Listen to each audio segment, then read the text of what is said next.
tombe bien, il y a des matins comme ça. Qu'est-ce que vous voulez? Olivia adore cette chanson. Oh, c'est Olivia qui vient d'arriver en plus, non seulement avec le sourire, mais aussi avec un panier garni spécial plaisir de lire. Alors avec dedans un best-seller immanquable, en tout cas à ne pas manquer. Et puis pendant que vous serez en train de le dévorer, il y a des livres pour les plus petits. Alors on commence avec le best-seller. C'est une suite.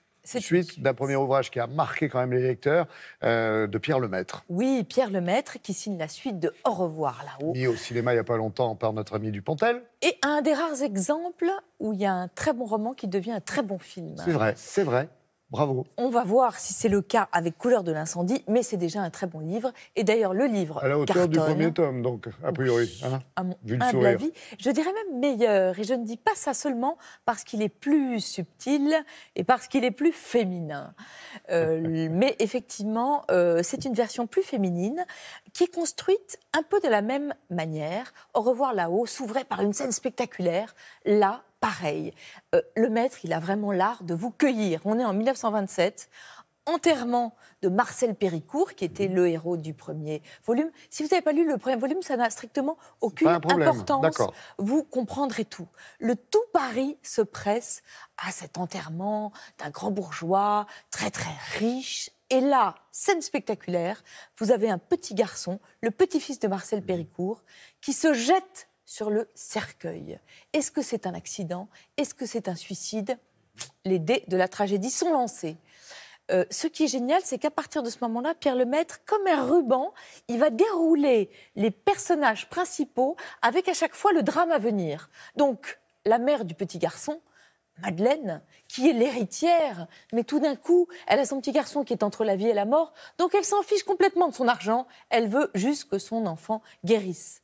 Le précepteur du petit garçon, qui est d'ailleurs l'amant de Madeleine, et qui avait vendu à un grand journal de l'époque un article sur l'enterrement, eh bien, il est obligé d'aller à l'hôpital, donc il ne voit pas l'enterrement, donc il ne va pas pouvoir faire son article, et donc il ne va pas pouvoir devenir le journaliste qu'il rêve, quoique, on va voir. Le frère du défunt, qui est fauché comme les blés, donc il est malheureux, mais pas si malheureux que ça, parce qu'il espère beaucoup avoir sa part de l'héritage. D'autant qu'il y a une petite phrase que j'adore de Pierre Lemaitre, il a des filles qui sont très laides et qui ont surtout des gros problèmes de dents, et donc sans dentiste, donc sans argent, il ne pourra pas les marier. Il faut qu'ils aient une dot. Rapidement, vous êtes sûr que c'est du Lemaitre, c'est pas du Alexandre Dumas? Ça ressemble à du Dumas. Il feuilletonne, il a l'art de tenir vraiment le lecteur en haleine. C'est absolument palpitant. C'est comme si au début, il fabrique une sorte de machination diabolique, une bombe à retardement, il la met sous la table et on attend de voir le moment où elle va exploser et balayer tout sur son passage. Et en même temps, c'est un livre très intelligent sur la crise de 29. Il a l'art de broder, vous savez, grande histoire, petite histoire. C'est chez Albin Michel. Vous traversez la France en train, vous partez au bout du monde en avion. C'est un livre qui voyage. C'est vraiment très, très bien. Et alors, pour les plus jeunes, premier ouvrage, on a du Griezmann, un rapport avec le footballeur, là, puisque je vois la couverture, d'ailleurs, c'est Gaulle, c'est ça? Eh bien oui, tout à fait un rapport, c'est Griezmann. Antoine. Qui est devenu écrivain pour les enfants chez Michel Lafon. C'est une idée d'Olivia de Dieuleveux, qui est une très bonne éditrice, qui a demandé à Antoine Griezmann de raconter sa vie dans une série pour les enfants, je dirais à partir de 7-8 ans. Et il y a des petits garçons qui n'aiment que le ballon rond et qu'on a beaucoup de mal à faire lire. Et bien ceux-là, c'est vraiment formidable. Vous leur donnez Gaulle. C'est le 3e volume. Et j'aime beaucoup ce 3e volume parce que c'est l'histoire d'un petit garçon qui s'appelle Tony Grizzi. Toute ressemblance avec la réalité, évidemment, n'est pas fortuite. Qui joue très très bien, qui est le champion de son équipe.